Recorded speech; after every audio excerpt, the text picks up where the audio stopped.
So it looks like we are starting a trip out west, and there's no better way to do that than start with some coffee.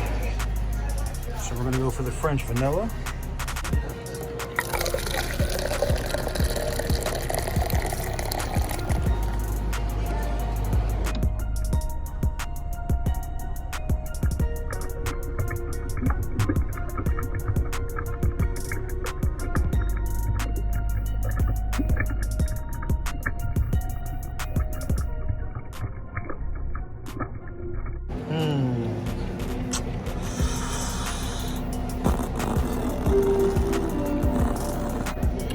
Well, I guess I gotta hold that L. Coffee on a white t-shirt.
What is up, guys? TK here with TK's Garage, and if I look a little tired, well, I've been on the road.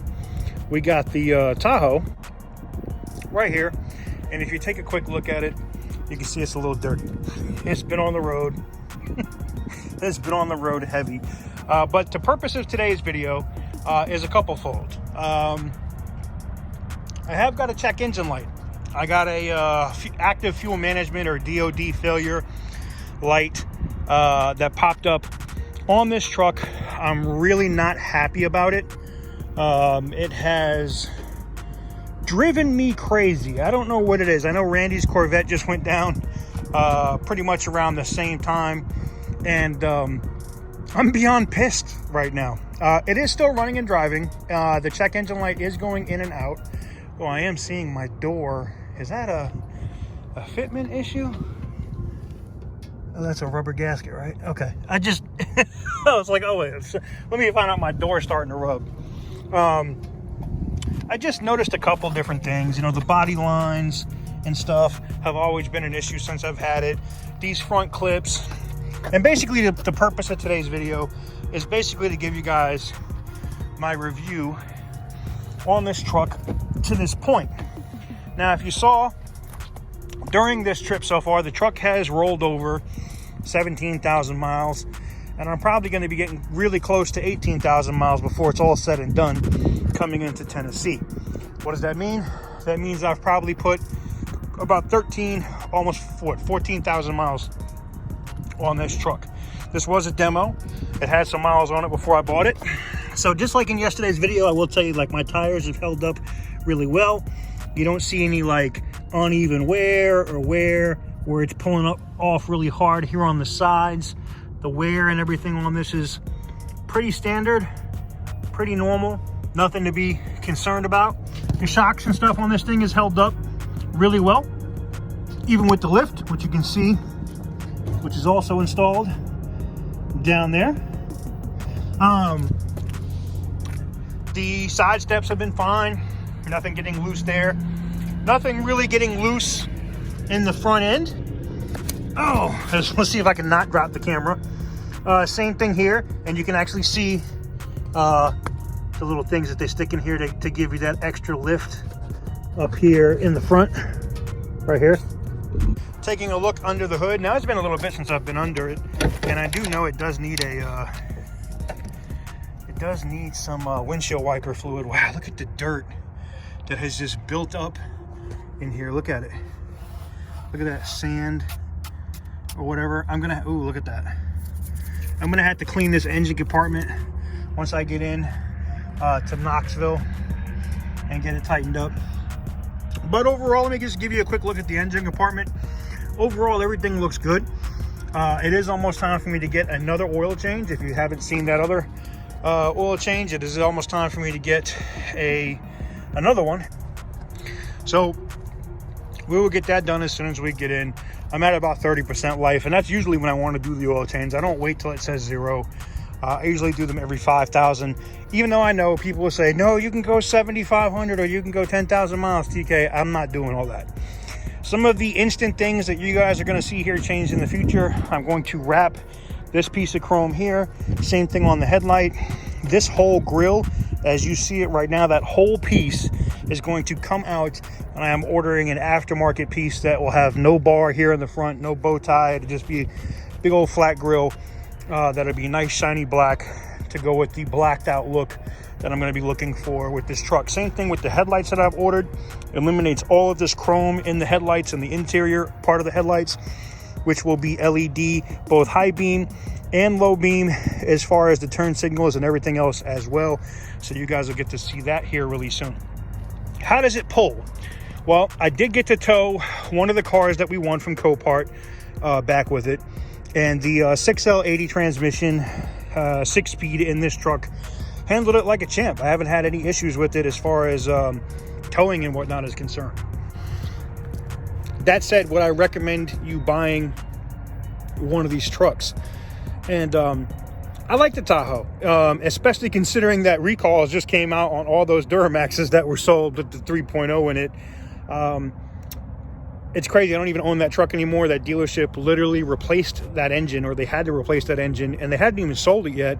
And I got a notification through OnStar, which I don't know why I'm still getting notifications for that truck, but I did. I posted it over on Instagram. If you guys follow me on TK's Garage, you already saw it. Same thing on the Facebook page and the Facebook group, TK's Garage. You guys saw you guys got a chance to see that that recall notice, which I was like, ain't that a bitch? But anyways, overall, I just wanted to stop today before I ran out of sunlight. I have a couple things that I got to do here. Look, you can see the solar farm here behind me. I got a couple things that I got to do, but I wanted to give you guys you guys have been asking, what are your thoughts on the TK? You've had it for a couple months. It's almost 3 months. What do you think? What do you think? What do you think? So I wanted to get into it.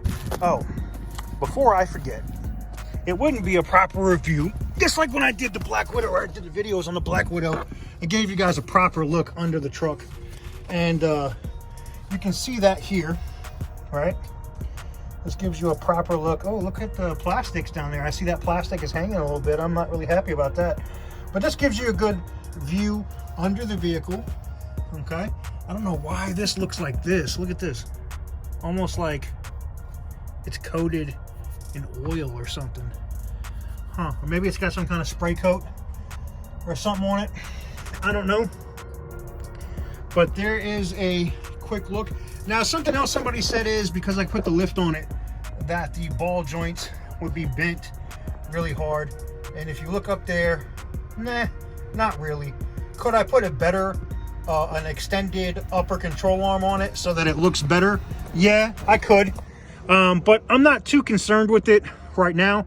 If I go to a 6-inch lift, then it might be something that I do. But you can see here under the truck, everything in this thing looks pretty solid. Now, outside of the grille replacement, I am thinking about maybe deleting the bumper on this as well. Let me know what you guys think in the comments. I'm thinking about putting a big steel bumper here on the front with a heavy bar coming up on the top and maybe a winch. I don't know. Let me know what you guys think about that in the comments down below. If you'd like to see, just a fully modded, big trucked out version of this Tahoe. Which brings me to fuel economy. Now, since the lift, yes, I have noticed a 1 to 1.5 mile per gallon drop in fuel economy. The tuner, so to speak, that I got from CS2, the CS2 Evolution from Edge Products, basically sucks. It does nothing. It does not disable active fuel management, hence the check engine light. But I'm averaging, consistently, I'm averaging about 18.5 to 19.5 miles per gallon, and on the rare occasion, sometimes 20, and that's with active fuel management. I don't care about it. I just want it to go away. I think it's garbage. I think it sucks, and I don't think it really brings any value to the vehicle. In fact, reading all the horror stories, just Google DOD, displacement on demand, or active fuel management, and you will see why so many GM owners want to turn it off. I feel just like if you buy a vehicle, you should be able to do whatever you want with it. They should give you an option to turn that shit off. That's just my opinion. But anyways, there are my main thoughts and impressions on this 2019 Tahoe after, say, 14,000 miles. If you like this video and you like what I do, stay tuned. I got more stuff coming soon. I really want to mod this thing all the way out, but I kind of got a sour taste in my mouth from Chevy, man. I gotta be honest, man. I'm probably gonna finish modding this out and then maybe I'll sell it. I don't know what I'm gonna do with it, but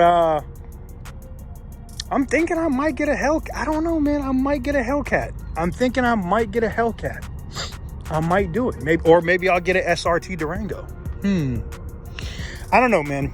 Let me know what you guys think in the comment section down below. Like I said, overall, this thing has performed great for me. I haven't really had any issues. I love the darker tint that I now have on it. The lift has been great. I probably would feel a lot better about this if the AFM was off. So, and if I didn't get that check engine light, I might be a lot happier with this truck. But the fact that this truck is basically brand new and it's getting a displacement on demand, which is nothing new, because shocker, shout out to my dude Randy over at Auto Auction Rebuilds, his Corvette is doing the same bullshit. And it's not just him. I've been over on Tahoe Nation over on Facebook, and people get this issue every single friggin' day. It's why I want to disable it, why the valves were still good, but it looks like I already have one of these stupid friggin', hug the tree valves stuck already. I'm just sick of it. It just sucks, man. It just sucks. Anyways, if you like the video and you like what I do, give the video a big smash of that thumbs up. Stay tuned. There will be some more content, and I have an exclusive announcement coming for you guys probably in this very next video of a brand deal, a partnership. It's not with Copart. It is with a secondary company, and I cannot wait to show you guys some of the stuff that they have to offer. Anyways, guys, thank you guys very much for tuning in today, and I'll catch you guys on the next one. Peace.